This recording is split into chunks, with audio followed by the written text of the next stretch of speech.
Hello， 大家好，我是大蒜。在过去几百年的时间里，随着大英帝国在海外殖民地的扩张，以及美国巩固了自身在国际上的霸权地位后，英语便成为了世界上最强势的语言。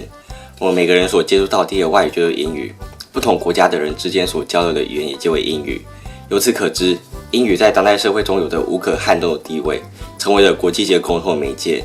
但如果我们把时间往前推一点点，法语其实才是当时国际社会上的主流语言，也是上流社会的通用语。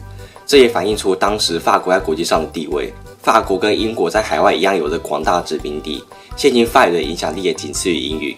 而我们大家都知道，英国的英语跟美国的英语之间有些许差别，不论是用语或是口音。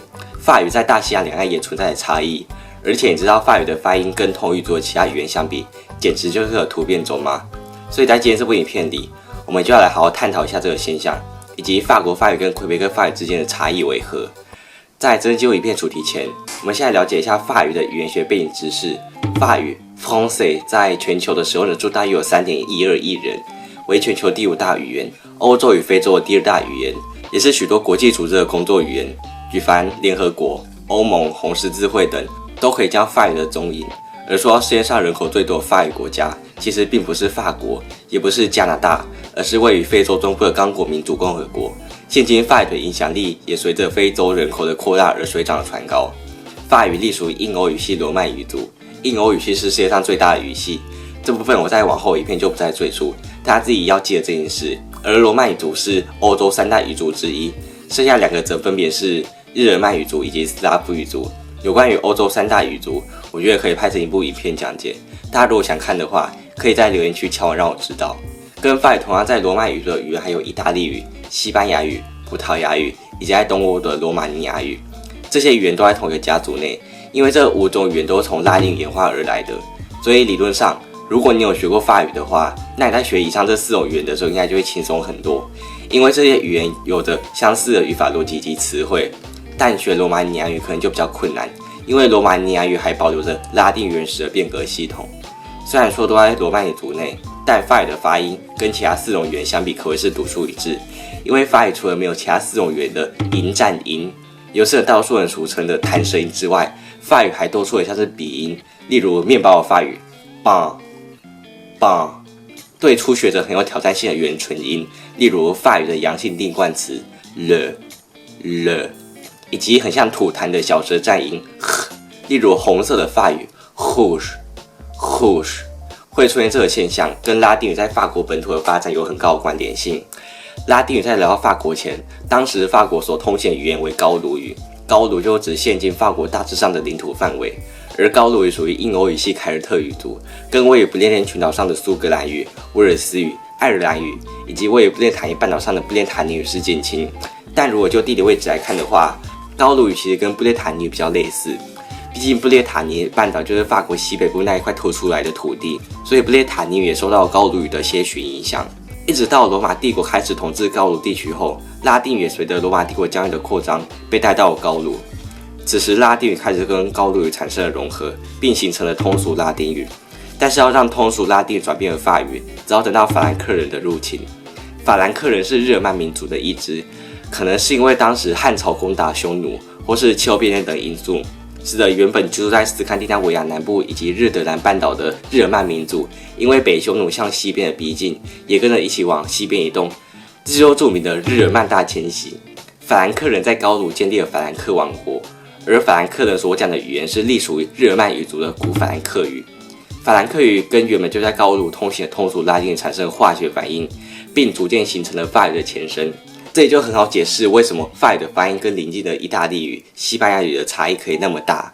但如果你跟我一样对欧洲史有研究，应该就会发现一件很吊诡的问题：明明意大利半岛跟伊比利半岛也曾受过日耳曼民族的入侵，例如意大利半岛的东哥德王国以及伊比利半岛的西哥德王国。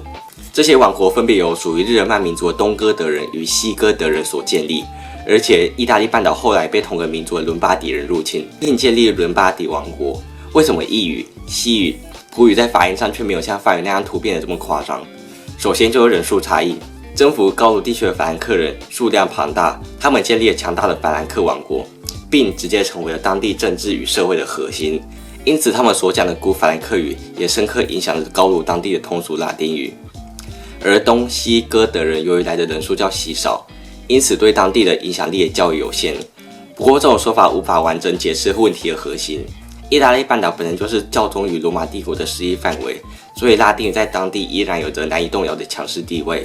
而伊比利半岛的西哥德王国反而是受到后来信奉伊斯兰教摩尔人所征服，并在当地建立奥马亚王朝。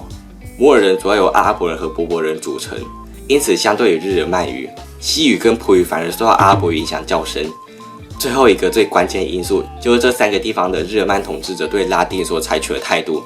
有别于法兰克王国将古法兰克语封为较高的地位在王室当中，东西哥德王国在统治意大利半岛与伊比利半岛后，便将本土的拉丁语作为行政语言，这使得拉丁语得以有发展的空间，而不会受到外来民族语言的压迫。总的来说，法语被日耳曼化的比较彻底，所以相较于同样语族内的意语、西语、葡语，法语反而跟隔壁的德语、荷兰语、卢森堡语，甚至跟隔一道英吉利海峡的英语还比较类似。顺带一提，以上这4种语言皆属于日耳曼语族，特别是德语，因为德国英语 Germany 的 German 本身就有日耳曼的意涵。现今德国领土在历史上也被称为日耳曼地区。回归正题，法语随着朝代的更迭，法国在这期间也发生了许多事情，在经历了好几次的变化之后，最终形成了我们现今所听到的现代法语。而法语也随着海外殖民地的脚步，在美洲、非洲等地开始通行。现在就让我们进入影片的主轴，我们来探讨一下法国本土的法语跟加拿大魁北克的法语究竟有何不同。为了方便大家比较好理解，这边先解释一下法语在美洲大陆的分布。加拿大魁北克城是全美洲法语使用者最密集的地区。由于魁北克的语言与文化有别于加拿大其他地区，因此魁北克曾经2度举办过独立公投，但最后以失败告终。由此可以看出魁北克非常积极的争取政治上的自治权。而在美国，其中一个比较著名的法语区是在美国的路易斯安那州，主要集中在密西西比河出海口。路州同时也是全美唯一的双官方语言地区。同样也是在美国，另一个法语使用者比例较高的州是位于新英格兰的缅因州。新英格兰就是指美国的东北地区，包含了缅因州、新罕布夏州、佛蒙特州、麻萨诸塞州、罗德岛州、康乃狄克州，就是当年第一批从英格兰来的清教徒所踏上的地方。在政治上，新英格兰也是民主党的铁票仓，跟加州一样。现在就让我们说回来法国法语跟魁北克法语之间的差别。这2个地方的法语差异，第一个就是用词。举例来说，汽车的法国法语叫做 voiture， 但在魁北克法语则叫做 char。Je prends ma voiture pour aller au travail. Je prends mon char pour aller travailler. 这是因为魁北克法语保留了更多古法语的词汇，以及受到了英语的影响。再举几个例子，电脑的法语叫做 ordinateur， 虽然2地都用这个词，但是魁北克更偏向缩写的 ordi。工作的法国法语叫做 travail， 但在魁北克法语则念作 job， 跟英文的 job 是一样的。Il cherchait du travail. Il cherchait un job。冰淇淋的法国法语叫做 glace， 但在魁北克法语则念作 crème glacée。这个就是保留古典法语的完整说法。On va manger une glace. On va manger une crème glacée。